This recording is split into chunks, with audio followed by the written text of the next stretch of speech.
ఇది కేవలం సమాచారంగా మాత్రమే భావించండి. వైద్య నిపుణులను సంప్రదించండి. Yes. బీపీ ఫ్లక్చుయేషన్స్ ప్రెగ్నెన్సీ అంతా అవును. కూడా ఉండడం ఒక ఇష్యూ.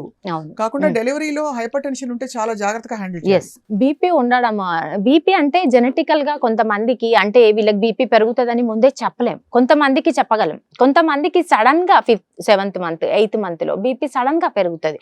కొంతమందికి అంటే కొత్త కొత్త టెక్నిక్స్ వచ్చాయి మనకు కనుక్కోవడానికి. ఇప్పుడు కొన్ని బ్లడ్ టెస్ట్లు కూడా వచ్చాయి, అంటే చాలా ముందుగానే 5th మంత్ లోనే తెలుసుకోవచ్చు అనమాట తనకి 8th మంత్ లో బీపీ పెరిగే ఛాన్సెస్ ఉన్నాయి అని. అలాంటప్పుడు తెలిసినప్పుడు మనము టాబ్లెట్స్ పెట్టుకోవడం కానీ ట్రీట్మెంట్ మార్చడం కానీ చేయడం వల్ల బీపీ రాకుండా చూసుకోవచ్చు. ఎంత చేసినా ఒక్కొక్కసారి మనం అన్ప్రివెంటబుల్ గా సో బీపీ సడన్ గా పెరిగే ఛాన్సెస్, అంటే ప్రెగ్నెన్సీ కాంప్లికేషన్స్ అనమాట. అవి ప్రెగ్నెన్సీలో వచ్చే అంటే జెనెటికల్ గా ఉంటది అది. అంటే మదర్ కి బేబీకి ప్లజెంటాకి మధ్యలో కనెక్షన్ లో అంటే ప్లజెంటా ఫామ్ అవ్వడంలోనే దాంట్లో బ్లడ్ వెజల్స్ ఫామ్ అవ్వడంలో డిఫరెంట్ గా ఫామ్ అవుతుంది. దానివల్ల 8th మంత్ లో 9th మంత్ లో సడన్ గా బీపీ పెరుగుతుంది. బీపీ పెరగడం వల్ల ఒక్కొక్కసారి మదర్ అండ్ బేబీ ఇద్దరి కూడా లైఫ్ రిస్క్ ఉంటుంది. సో మన దగ్గర ఇండియాలో మదర్ అండ్ ఫీటల్ డెత్ జరుగుతుంది అంటే మోస్ట్ కామన్ రీజన్ ఎనీమియా, అంటే రక్తహీనత. ఆ రక్తహీనత first reason. Second reason BP అనమాట.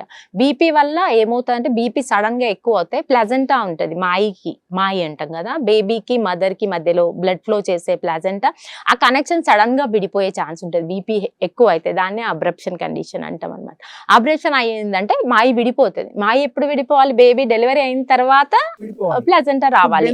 సో అది ఫీటస్ కి ఆక్సిజన్ అంతా కూడా దాని నుంచే సప్లై ఉంటది. సో అది ప్లజెంటా విడిపోగానే ఆక్సిజన్ సప్లై తగ్గిపోతుంటది బేబీకి. అప్పుడు బేబీ మూమెంట్ తగ్గిపోతుంది. అప్పుడు ఇంటర్నల్ గా బ్లీడ్ జరుగుతుంటది మదర్ది. ఇంటర్నల్ బ్లీడ్ అయినప్పుడు మదర్ హెల్త్ కూడా బీపీ ఎనిమిక్ అయిపోవడం, రక్తహీనత అయిపోవడం, సడన్ గా కొలాప్స్ అయిపోవడం, ఇలాంటి కాంప్లికేషన్స్ బీపీ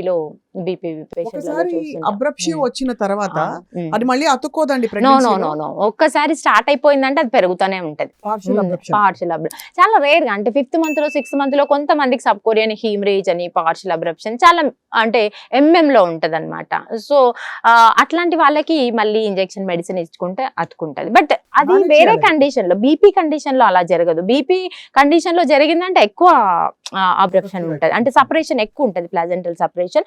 అదర్ కండిషన్స్ ఉంటాయి కొన్ని రకాల స్ట్రెయిన్ వల్ల, లాంగ్ డ్రైవ్స్ చేయడం వల్ల, ఒక్కొక్కసారి దెబ్బ తగలడం వల్ల చిన్నవి గ్యాప్స్ వస్తుంది, సపరేట్ అవుతుంది. అలాంటప్పుడు మళ్ళీ అటాచ్ అయ్యే ఛాన్సెస్ ఉంటాయి. బట్ బీపీలో వచ్చే దాంట్లో ఛాన్సెస్ ఉండవు. చాలా రిస్కీ.